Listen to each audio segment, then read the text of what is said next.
Okay, let's unpack this. You've sent in a really interesting set of information all about thyroid disorders in pets. Hmm. We're focusing specifically on, well, the puzzle of hypothyroidism in dogs versus hyperthyroidism, mostly in cats. That's right. A tale of two conditions almost. Exactly. And you're looking to really get to grips with the key differences, what to watch out for. Absolutely. So, our mission today, essentially, is to dive deep, pull out those crucial insights, and make sure you feel well informed without getting too bogged down in the medical jargon. And what's really fascinating, I think, is how this one gland, the thyroid, can cause such dramatically different issues, Right. depending on whether it's underactive or, working overtime. Yeah. And especially how different it looks in dogs versus cats. That's where we can really dig in. We've got details here on hypothyroidism in dogs, causes, signs, diagnosis, treatment. The whole picture, Yeah, and long-term management, and then also a broader look at thyroid disease generally. highlighting the clinical findings for both conditions. Hyper in cats, hypo in dogs. Plus diagnostics and maybe what else it could be, right? Exactly. The differential diagnoses, important stuff. Okay, so let's start with hypothyroidism in dogs. Why does this happen? What's the main trigger? Well, the most common reason seems to be an autoimmune problem. It's called lymphocytic thyroiditis. Okay. Basically, the dog's own immune system mistakenly attacks the thyroid gland. Sort of a case of friendly fire. Ah, I see. Are there other causes? Yes, less often, but it can happen. Sometimes it's congenital, meaning they're born with it. Certain medications can sometimes play a role, or even, interestingly, previous treatment for hyperthyroidism. Right. Okay, so thyroid regulates metabolism, essentially the body's engine speed. That's a great way to put it, yes. So when it's underperforming, like in hypothyroidism, Things slow down. precisely, everything kind of slows down. And this leads to the signs, which, importantly, often creep up really gradually. Making them easy to miss at first. Very easy. A really classic sign, a red flag almost, is weight gain. But here's the key part. It's weight gain without a change in appetite. Why is that? Well, because with less thyroid hormone, their body just isn't burning calories as efficiently, Yeah. so more gets stored as fat. Makes sense. What else? You'll often notice lethargy, just a general slowing down, less interest in walks, playing. Their usual energy just isn't there. And I suppose you might see changes on the outside too, like their coat. Absolutely. Yeah. That's very common. We're talking hair loss, often symmetrical or maybe just thinning hair. Okay. And the skin might become dry, flaky, sometimes even oily, actually. It's like their system is just sluggish, inside and out. And feeling the cold more. Yes, increased sensitivity to cold is another sign that fits with that slowed metabolism picture. What about like muscle issues or behavior? Good point. You might see muscle weakness or stiffness. And behaviorally, yes, things like appearing depressed or even showing signs of cognitive decline like confusion. Wow, quite a range. It is. And for dogs that aren't spayed or neutered, it can also cause reproductive problems. Okay, so if you or your vet start seeing a few of these things stacking up, what's the diagnostic process? Well, it starts with a thorough physical exam, of course. Hmm? The vet will look for those clinical signs, Hmm. but the definitive diagnosis really relies on blood tests, specifically a comprehensive thyroid panel. And what does that measure? It measures the levels of key thyroid hormones. Mm-hmm. T4 is a big one, and free T4, which is the portion not bound to proteins, and also TSH. TSH. Yeah, thyroid stimulating hormone. It comes from the pituitary gland in the brain and tells the thyroid to work. So measuring T4, free T4, and TSH together gives a much better picture of what's really going on. Are other tests needed? Sometimes other blood work might be done just to check overall health or rule out other conditions that could cause similar signs. Right, so let's say the tests confirm it. Hypothyroidism. What's the game plan then? It sounds like this isn't a quick fix. No, definitely not. You're right. It's a marathon, not a sprint. The main treatment is lifelong hormone replacement therapy. So giving back what the body's missing. Exactly. Using synthetic thyroid hormones, usually a drug called levothyroxine, typically given as a pill. Okay. And how do you know if the dose is right? Ah, that's crucial.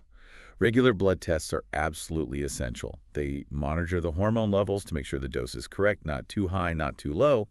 It often needs fine-tuning, especially early on. So it's all about ongoing management then. What does life look like for a dog with well-managed hypothyroidism? Honestly, with proper, consistent management, these dogs can live perfectly normal, happy lives. That's good to hear. It really is. But it means sticking to that medication schedule religiously. every day, Right. attending regular vet checkups for monitoring, and those periodic blood tests to keep tabs on hormone levels. Does the dose stay the same forever? Not always. It might need adjusting over the dog's lifetime due to age or other factors, so that monitoring is key. And you absolutely can't just stop the meds if the dog seems better. Definitely not. That's vital to understand. This is a lifelong condition. Yeah. Stopping medication without veterinary advice is a big no-no. The symptoms will just come back. Okay, got it. Lifelong management. Now, let's switch gears completely. Hyperthyroidism, our sources talk about this mainly in cats, right? Yes, that's where it's predominantly seen. While dogs can get it, it's much rarer and often linked to thyroid cancer. But common hyperthyroidism is really a feline issue. And the signs. You said earlier they're almost the opposite of hypo in dogs. Pretty much. Oh. It's fascinating. Instead of that slowdown, we see an acceleration. The thyroid is in overdrive, pumping out too much hormone. So what does that look like? Well, one of the most striking signs is weight loss, often significant weight loss. Okay. Despite an increased, sometimes absolutely ravenous appetite, that's called polyphagia. So they're eating loads but still getting thin. Exactly. Their metabolism is just burning through everything incredibly fast. They might also seem hyperactive, restless, maybe yowling more. Can you physically feel anything? Sometimes, yes. During a vet exam, you might be able to palpate or feel an enlarged thyroid gland in their neck. It's called a goiter. Not always, but often. And what about other sort of internal changes, heart rate, things like that? Big changes there. A rapid heart rate, tachycardia, is very common. Okay. You might hear a heart murmur that wasn't there before.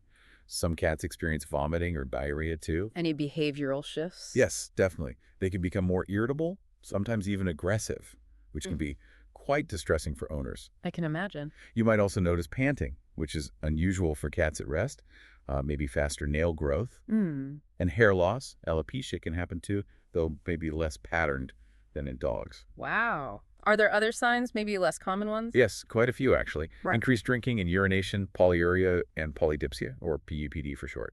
Like in kidney disease or diabetes. Exactly, it's on the differential list for those signs. Paradoxically, despite seeming hyper in your brew, they can develop muscle weakness. Yes. And in severe or advanced cases, things can get quite serious: congestive heart failure or difficulty breathing, dyspnea. Goodness. And then there are even more unusual things. Specific eye problems like retinal lesions, a strange drooping of the neck called ventroflexion, a generally unkempt, messy coat, tremors.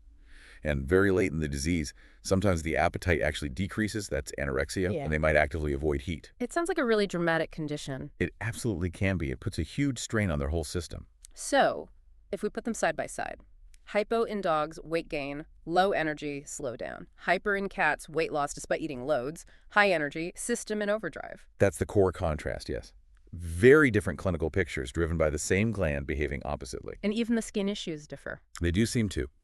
We mentioned the potential for symmetrical hair loss, infections, dry or oily skin, even thickened or darkened skin in hypothyroid dogs. Right. In hyperthyroid cats, hair loss, if it happens, tends to be more generalized or sometimes patchy from overgrooming perhaps, rather than that distinct pattern. It's also interesting thinking about those less common signs again.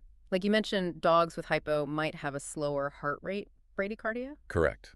The opposite of the tachycardia we see in hyperthyroid cats. And specific eye issues in dogs too, potentially, and those reproductive problems we touched on. Yes, all part of the potential picture for canine hypothyroidism. What about the blood work clues? You mentioned liver enzymes can be up in both. That's true. Mild increases in liver enzymes aren't specific. They can pop up in both conditions. Okay. But with hypothyroid dogs, you might also see a specific type of anemia, non-regenerative anemia, meaning the bone marrow isn't responding properly. And, crucially, high cholesterol and high triglycerides are very common findings. Which you wouldn't typically expect in a cat that's losing weight. Generally not, no. So those blood work patterns add more pieces to the puzzle. And age seems important too. Our sources flag that. A very important factor for vets considering these diseases. Hypothyroidism is most often diagnosed in middle-aged dogs, say 4 to 10 years old, roughly. Whereas hyperthyroidism. That's typically a disease of older cats, usually over 8 years old, often significantly older. So the age of the animal is a big clue. Okay. And finally, this idea of differential diagnosis. Yeah. Just because a pet has some of these signs, it doesn't automatically mean it's thyroid disease. Absolutely critical point. Many conditions can cause weight loss or lethargy or skin problems or increased drinking. Right. So the vet has to consider all the possibilities. But recognizing these distinct clusters of symptoms we've discussed, the weight gain lethargy skin issues pattern in a middle-aged dog versus the weight loss hyperactivity increased appetite in an older cat really helps narrow things down and point towards or away from thyroid disease. It's like detective work. It really is. Putting all the clues together, the history, the exam findings, the signalment like age and breed, and of course the diagnostic tests. So this brings us to a really important takeaway for you, the listener. We've covered a lot today, haven't we? We certainly have. Looking at these two contrasting worlds, the underactive thyroid in dogs, the overactive one in cats. Hopefully you now have a much clearer picture of the common causes. The autoimmune issues versus often benign growths in cats. Right. And those very different clinical signs, weight changes, energy levels, skin, coat, heart rate, all those things we discussed. How vets approach diagnosis, the key blood tests. And the fact that treatment is generally about management, often lifelong, especially for the dogs. Exactly. Replacing the missing hormone or controlling the overproduction. And that leads me, and hopefully you, to a final kind of provocative thought maybe. Okay. Considering how varied all these symptoms can be, how some are quite subtle, especially early on, what small changes might you now be more attuned to noticing in your own pets or maybe pets you know? That's a really good question. Because this deep dive, it hopefully gives you a new lens, a valuable framework for observing those potential health clues. It's just a powerful reminder, isn't it? It really is. That paying close attention to those seemingly minor shifts, a bit less energy, a slightly duller coat, drinking a bit more water, can sometimes be the absolute crucial first step in catching something important early and really looking after their well-being.